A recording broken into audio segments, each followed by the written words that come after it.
Within an industrial facility, there may be hundreds of different fluid systems designed to control and direct fluids for a variety of operations. Each system is made up of a series of valves, piping, pumps, and other components. Fluid system components are susceptible to leaks. Two common devices used to prevent or minimize leaks are gaskets and packing. Gaskets are commonly used to seal non-moving connecting surfaces, such as pipe flange faces or the two halves of a pump casing. Gaskets are made of compressible materials that can be squeezed. When a gasket is squeezed between two connecting surfaces or sealing surfaces, the compressibility of the material allows the gasket to form a seal. This illustration shows a gasket between two sections of pipe. The gasket is installed between the smooth sealing surfaces or faces on the connecting flanges at the end of each pipe section. As the flanges are bolted together, the gasket is compressed or squeezed between the faces. As the bolts are tightened, the gasket material is forced into any small imperfections in the sealing surfaces of each flange. As a result, leakage paths are blocked off. Gaskets are made of compressible materials that can be squeezed. When a gasket is squeezed between two connecting surfaces or sealing surfaces, the compressibility of the material allows the gasket to form a seal. This illustration shows a gasket between two sections of pipe. The gasket is installed between the smooth sealing surfaces or faces on the connecting flanges at the end of each pipe section. As the flanges are bolted together, the gasket is compressed or squeezed between the faces. As the bolts are tightened, the gasket material is forced into any small imperfections in the sealing surfaces of each flange. As a result, leakage paths are blocked off. This exaggerated illustration represents a flange with large imperfections in the sealing surfaces, such as deep scratches. A gasket may not be able to fill these deeper imperfections. As a result, leaks might occur. The surfaces should be polished with grit paper or machined to remove the imperfections. This illustration, enhanced to show detail, represents a flange with a high spot. This type of problem may not allow a gasket to compress evenly, creating a leakage path. The surface should be machined to remove the high spot. A cracked flange, exaggerated here to show detail, could also prevent a gasket from sealing properly. If the crack is deep, it may be impossible to repair, and the flange may have to be replaced. If the flanges are out of alignment or the sealing surfaces are not evenly machined, the sealing surfaces may not be parallel. If the sealing surfaces are not parallel, the gasket material may not compress properly when the flanges are connected. One way to determine whether the sealing surfaces are parallel is to measure the gap between the opposing flanges at several points around the flange. If all the measurements are equal, then the sealing surfaces are parallel.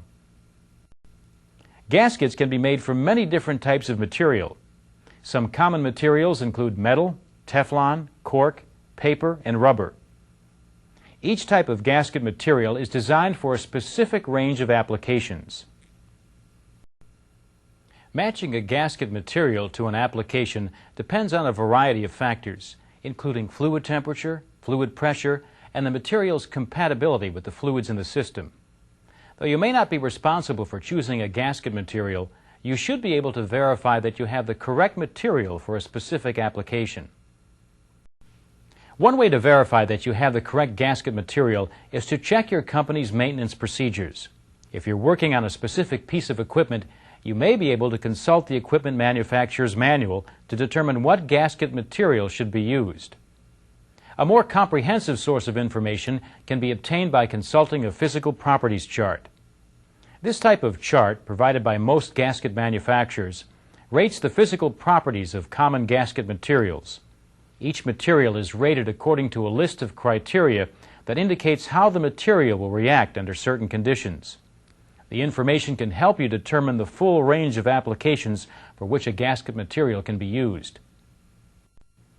There are essentially two basic types of gaskets, flat gaskets and O-rings. Flat gaskets are typically thin, wafer-like devices designed to cover all or much of a sealing surface. Flat gaskets can be pre-formed by a manufacturer, or they can be cut from a sheet of gasket material. Flat gaskets come in many varieties to suit many specific applications.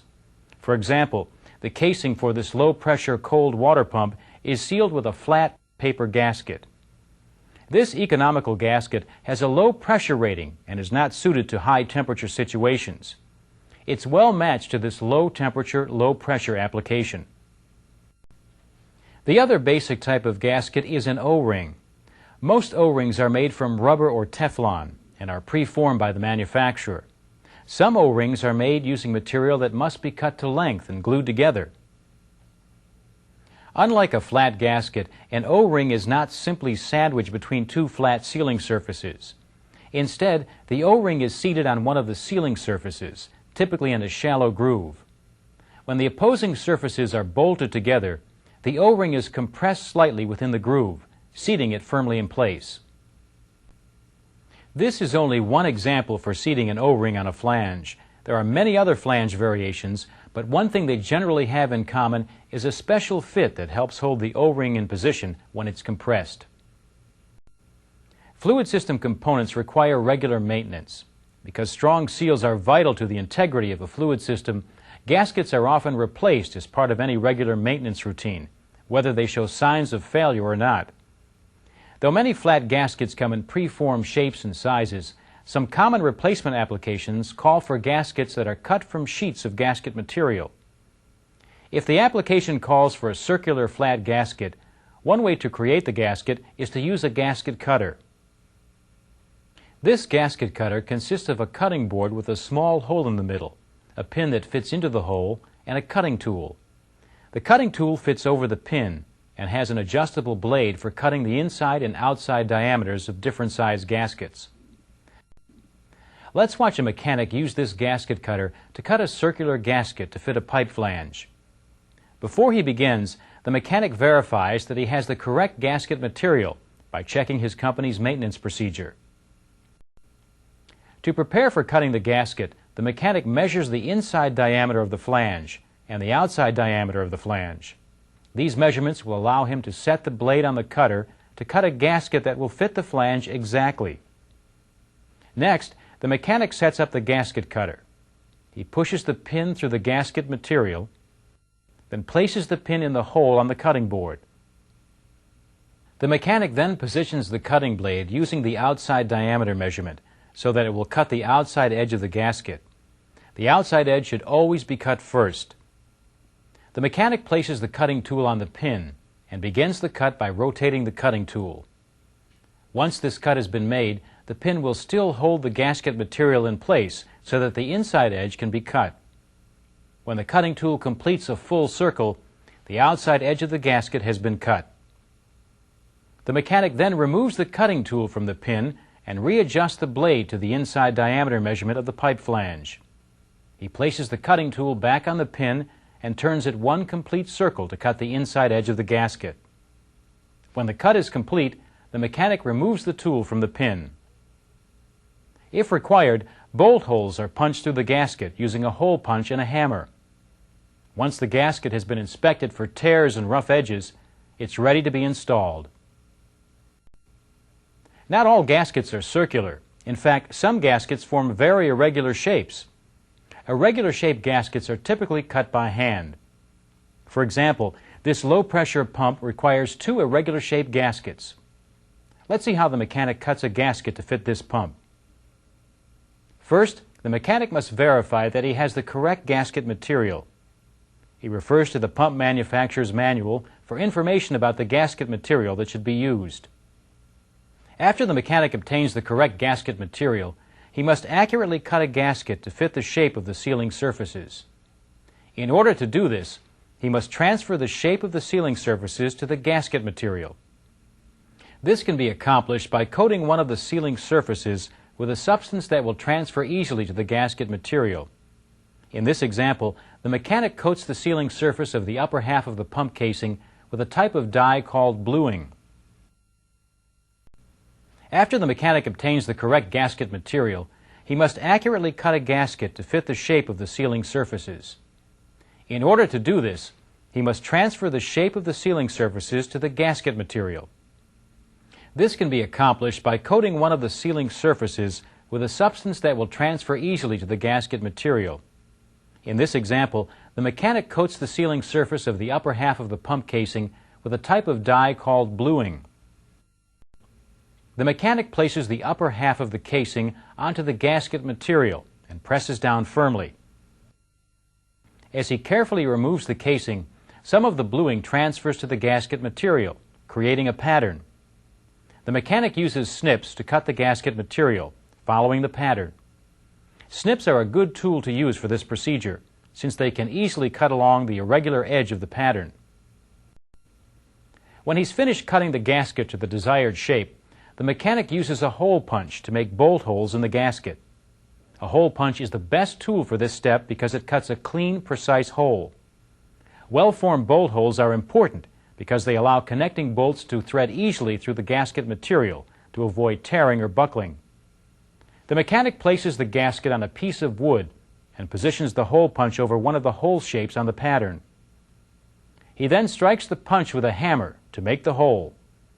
The process is repeated for each bolt hole in the pattern. Once all the bolt holes have been punched out, the gasket is ready for installation. The mechanic then cuts the other gasket for this pump following the same procedure. We've seen two ways that gaskets can be cut. Now try a question on cutting gaskets. In this part, we'll look at how gaskets can be installed. We'll view the installation of a gasket on a pump casing, and we'll see how an O-ring can be installed. Let's start by following a mechanic as he installs a two-piece gasket on a pump. This pump was properly tagged and locked out according to company maintenance procedures. The pump has been drained and vented to remove system fluid. The mechanic needs to install a new gasket between the two halves of the pump casing. This application requires a two-piece gasket made to fit each side of the casing. First, the mechanic must remove the old gaskets. He uses a scraper to remove the old gasket material.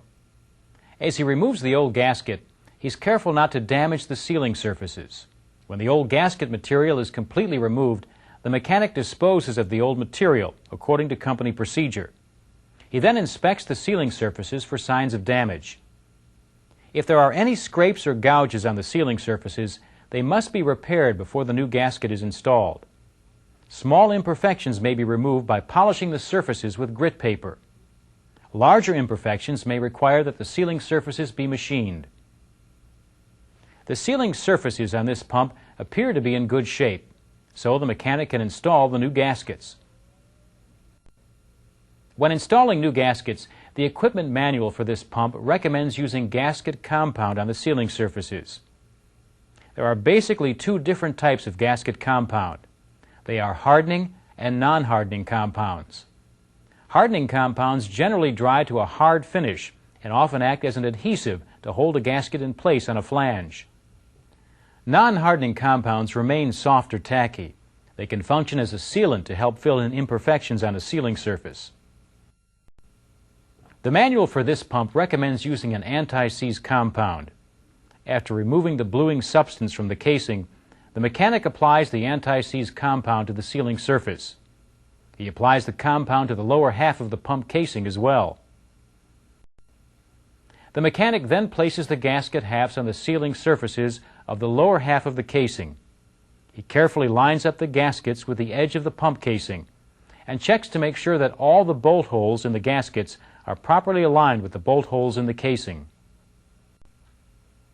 If the bolt holes don't line up perfectly, the holes can be punched again to slightly enlarge them. Forcing bolts through holes that are incorrectly positioned could cause the gasket material to tear, and the gasket might fail as a result. If a gasket is torn during installation, it should be replaced.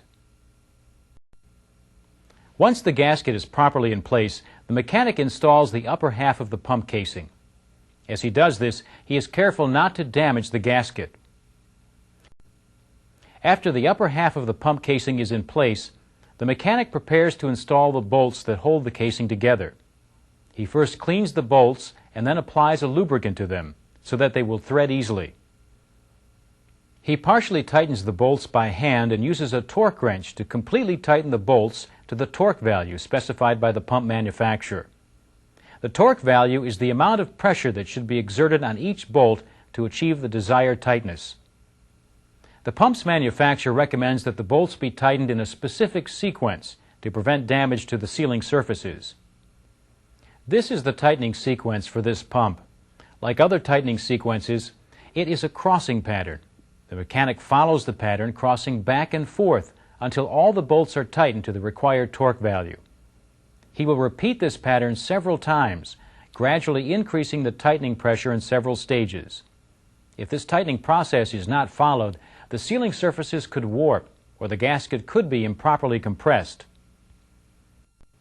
The pump's manufacturer recommends that the bolts be tightened in a specific sequence to prevent damage to the sealing surfaces. This is the tightening sequence for this pump. Like other tightening sequences, it is a crossing pattern. The mechanic follows the pattern, crossing back and forth until all the bolts are tightened to the required torque value. He will repeat this pattern several times, gradually increasing the tightening pressure in several stages. If this tightening process is not followed, the sealing surfaces could warp, or the gasket could be improperly compressed. Though all tightening sequences generally follow a crossing pattern, not all tightening sequences are exactly alike. The number of bolts and the shape of the flange dictates what the exact sequence will be. The process of installing an O-ring is similar to the process for installing a flat gasket. Let's look at an example of an O-ring installation to see how it can be done. In this example, a mechanic is sealing part of a casing for an oil pump using an O-ring. To start, the mechanic cleans the flange faces and the raised sleeve on the flange that the O-ring fits around. Any foreign material on these surfaces, especially at the base of the sleeve where the O-ring will sit, could damage the O-ring and cause a leak. Once they're clean, the mechanic checks the sleeve and sealing surfaces for any signs of damage. It's very important that the sealing surfaces be in the best condition possible. Even small burrs or sharp edges can cut an O-ring and cause it to leak. Burrs and sharp edges on the flange face can be removed by stoning the surface. Imperfections on other parts of the flange, such as the sleeve, can also be removed by polishing the surfaces with grit paper. The sealing surfaces are in good condition, so the mechanic then checks the O-ring selected for this application to make sure that it's free of cuts or other damage. If the O-ring is damaged, it may not seal properly and should be replaced. Even slight damage or irregularities in an O-ring could prevent it from sealing properly, or could cause the O-ring to fail prematurely. This O-ring is not damaged, so the mechanic can continue to the next step, which is lubricating the O-ring. Many O-rings, due to their rubber composition, have a tendency to stick or bind to metal sealing surfaces. Lubricant is often used to allow the O-ring to seat more easily during installation. The lubricant that's used must be compatible with the fluid in the system and with the material that the O-ring is made of. If the wrong lubricant is used, the O-ring could react with the lubricant and the O-ring could be damaged. Next, the mechanic places the O-ring onto the sleeve on the flange. The lubricated O-ring should fit easily but snugly into position, with just enough room to allow for compression. Once the O-ring is in place, the next step is to assemble the flanges. Care should be taken during this step to make sure that the O-ring is not pinched.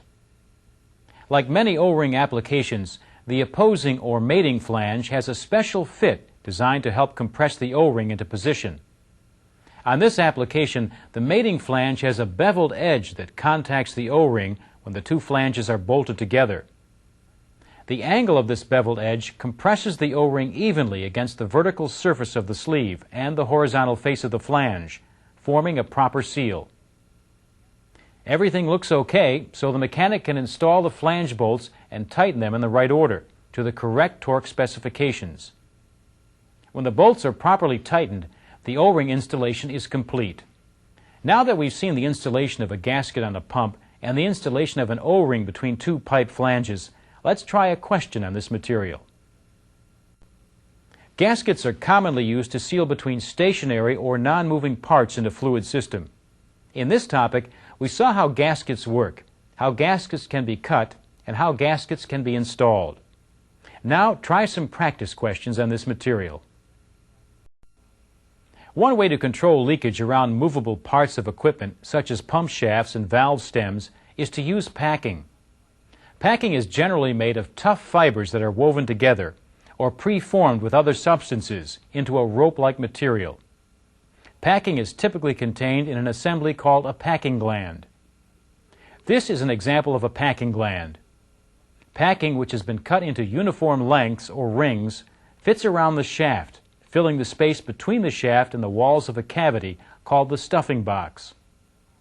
A metal plate called a packing follower or gland follower is bolted to one end of the stuffing box. When fully assembled, the gland follower is tightened to exert pressure on the packing and to hold the packing in place.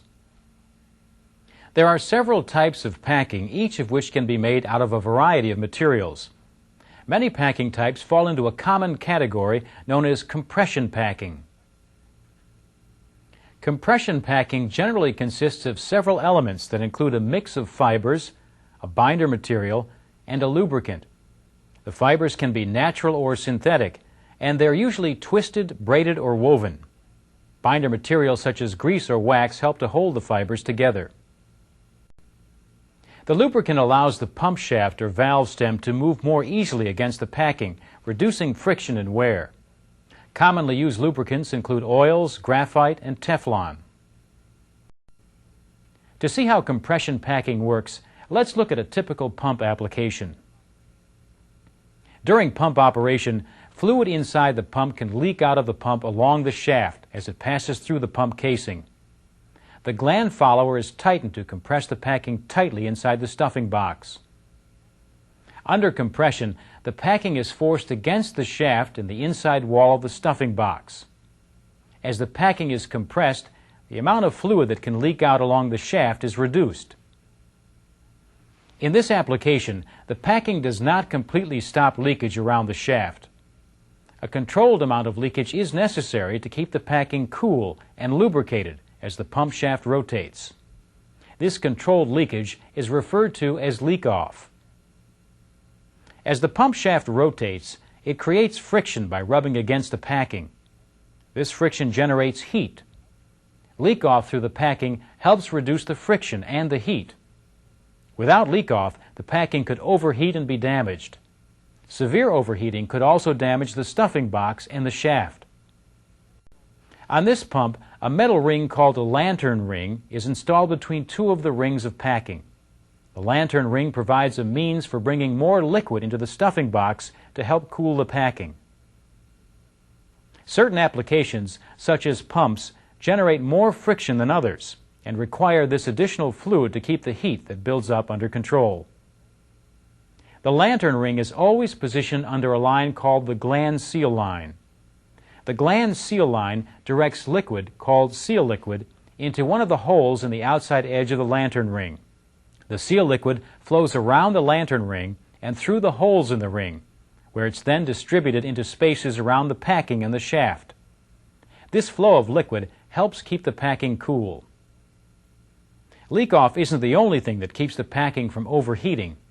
When the gland follower is tightened to compress the packing, lubricant contained in the packing material is squeezed out. The flow of lubricant reduces the friction between the shaft and the packing, which in turn reduces the amount of heat that's generated. As the lubricant is released from the packing shrinks, and there is more space for system fluid to leak out.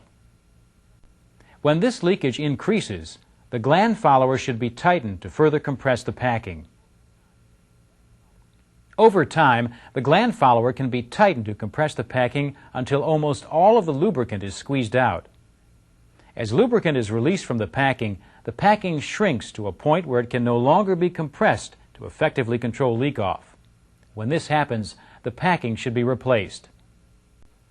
One type of packing that functions differently than compression packing is hydraulic packing. Hydraulic packing is usually made of plastic or all-rubber rings that are preformed by the manufacturer. Hydraulic packing rings are generally V or U-shaped in cross-section. Hydraulic packing is typically used in hydraulic or pneumatic applications involving a reciprocating shaft or piston.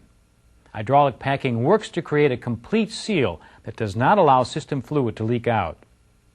When hydraulic packing rings are stacked in a stuffing box, they're arranged so that the open end of the V faces inward towards the bottom of the stuffing box. Internal fluid pressure moving up along the shaft forces the sides of the lower packing rings outward against the shaft and the wall of the stuffing box. Fluid pressure also forces each ring against the ring above, causing the rings to expand to fill the stuffing box. This internal fluid pressure actually forces the rings to seal. The gland follower simply holds the rings in place. Now that we've seen how packing operates, try a question on what we covered. Eventually, compression packing wears out or is damaged and can no longer be adjusted to control leak-off. When this happens, the packing must be removed so that new packing can be installed. To show one way of removing packing, we'll use a pump that's been removed from the plant for service. Following company procedures, valves were closed, locked, and tagged out to isolate the pump before it was removed from the system. The pump was also vented and drained. The mechanic's first step is to remove the nuts that hold the gland follower in place. This pump has a two-piece gland follower that allows it to be removed from the shaft. If an application has a single-piece gland follower that cannot be completely removed, the gland follower should be tied out of the way along the shaft. To remove the old packing, the mechanic uses a tool specially designed for this task called a packing puller. It consists of a corkscrew tip, a flexible shaft, and a handle. The mechanic presses the tip of the packing puller against the first ring of packing and turns it until it's firmly embedded in the packing. He then pulls the packing ring out of the stuffing box. The mechanic removes the next packing ring in the same way.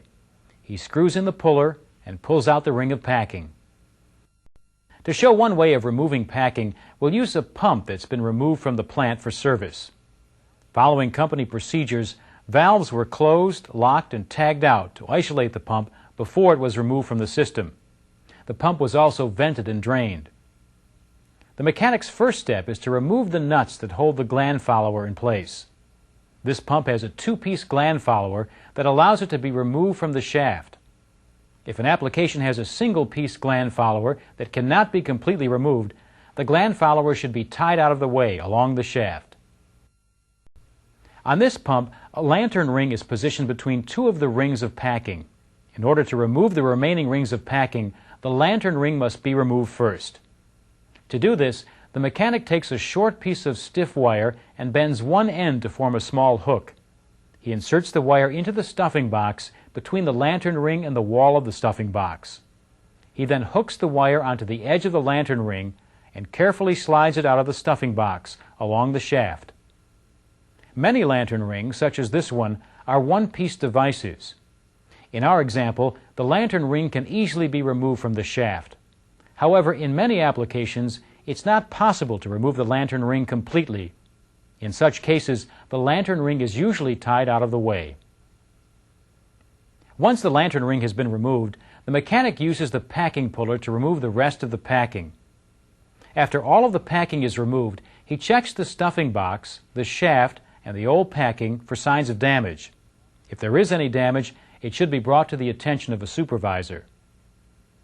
The old packing is checked because it may show signs of damage caused by a damaged shaft. The shaft damage may be difficult to see from outside the pump. Now that the packing is completely removed, try a question on the material. In this part, we'll see how packing can be installed. We'll use this pump as an example with the old packing already removed from its stuffing box. Before installing the new packing, the mechanic cleans the shaft and the stuffing box. Any foreign material that's left on the shaft or in the stuffing box could damage the new packing. Once the shaft and stuffing box are clean, the mechanic's next step is to determine the size of the packing required for this pump and the number of packing rings that should be installed in the stuffing box. To do this, he'll need several measurements. 3 of these measurements are the inside diameter or bore of the stuffing box, the diameter of the shaft, and the depth of the stuffing box, top to bottom. If the packing gland includes a lantern ring, a 4th measurement should be taken to determine the thickness of the lantern ring. First, the mechanic measures the bore of the stuffing box and writes down this value. Next, he measures and writes down the diameter of the shaft. Using these 2 measurements, the mechanic can determine the size of the packing rings using a simple formula. To find the packing size, he subtracts the diameter of the shaft from the bore of the stuffing box and then divides the result by 2. In our example, the bore of the stuffing box is 3 inches and the diameter of the shaft is 2 inches. 3 minus 2 equals 1. 1 divided by 2 is 1/2.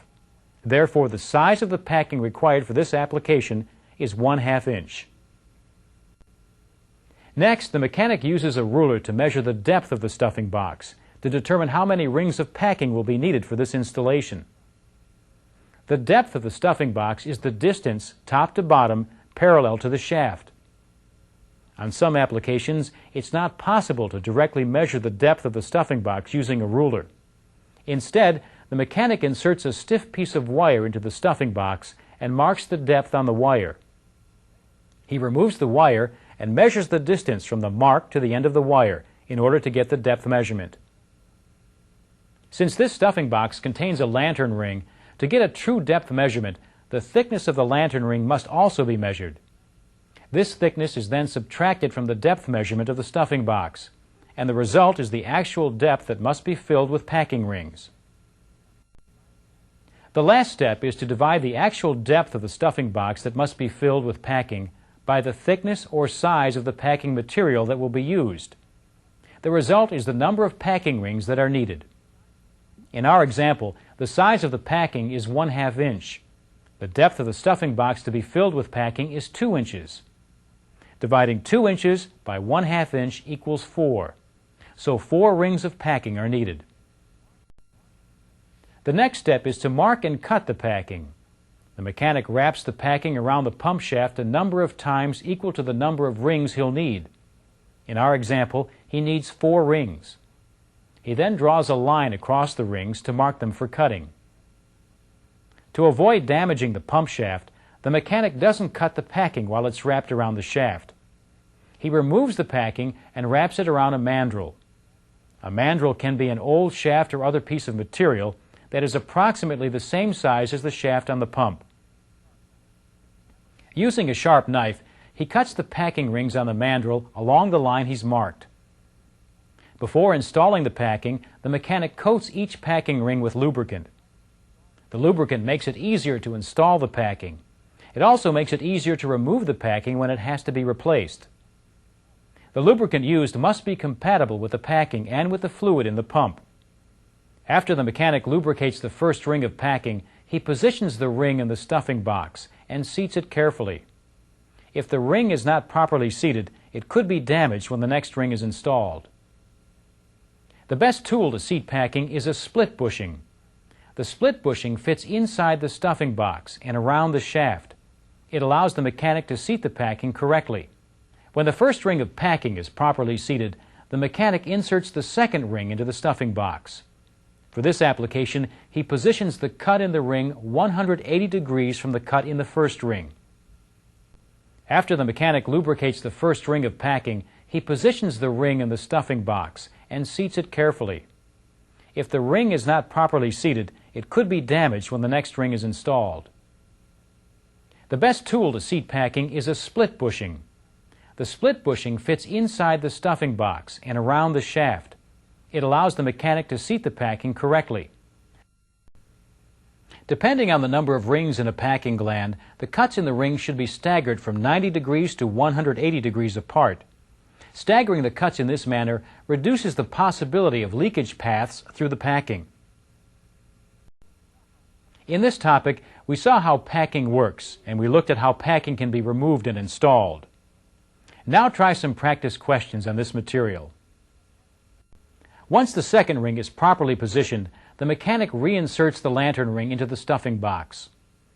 After the lantern ring is in place, the mechanic installs the remaining 2 rings of packing. He makes sure to stagger the cuts in the packing rings 180 degrees apart and to seat each ring properly using the split bushing. After all the rings of packing have been installed, the mechanic reinstalls the gland follower. He positions the gland follower over the last ring of packing and then reinstalls the nuts that hold it in place. He tightens the nuts just enough to allow the packing to seat firmly inside the stuffing box. Next, the mechanic rotates the pump shaft a few turns by hand. If the shaft is difficult to turn, the nuts on the gland follower can be loosened slightly. Since the pump in our example was removed from the plant for maintenance, we'll look at a similar pump that has been returned to service in order to see the final stage of this maintenance procedure. Once packing has been successfully installed, the mechanic lifts the tags used to isolate the pump according to company safety procedures. The mechanic then restores the valves isolating the pump to their normal positions. He allows the pump to fill with fluid and then starts the pump and lets it run for several minutes. During this time, the packing will absorb some of the liquid and expand inside the stuffing box. After several minutes, the mechanic slowly tightens the nuts on the gland follower, which compresses the packing to obtain the desired leak-off rate. To avoid damaging the packing, the mechanic tightens the nuts in even increments and waits a few minutes after each adjustment to allow the packing to cool off. This technique helps to prevent the new packing from overheating when the pump is first started. Once the desired leak-off rate is achieved, the installation is complete. Now that we've seen how to install packing in a pump, try a question on packing installation. Once packing has been successfully installed, the mechanic lifts the tags used to isolate the pump according to company safety procedures. The mechanic then restores the valves isolating the pump to their normal positions. He allows the pump to fill with fluid and then starts the pump and lets it run for several minutes. During this time, the packing will absorb some of the liquid and expand inside the stuffing box. After several minutes, the mechanic slowly tightens the nuts on the gland follower, which compresses the packing to obtain the desired leak-off rate. To avoid damaging the packing, the mechanic tightens the nuts in even increments and waits a few minutes after each adjustment to allow the packing to cool off. This technique helps to prevent the new packing from overheating when the pump is first started. Once the desired leak-off rate is achieved, the installation is complete.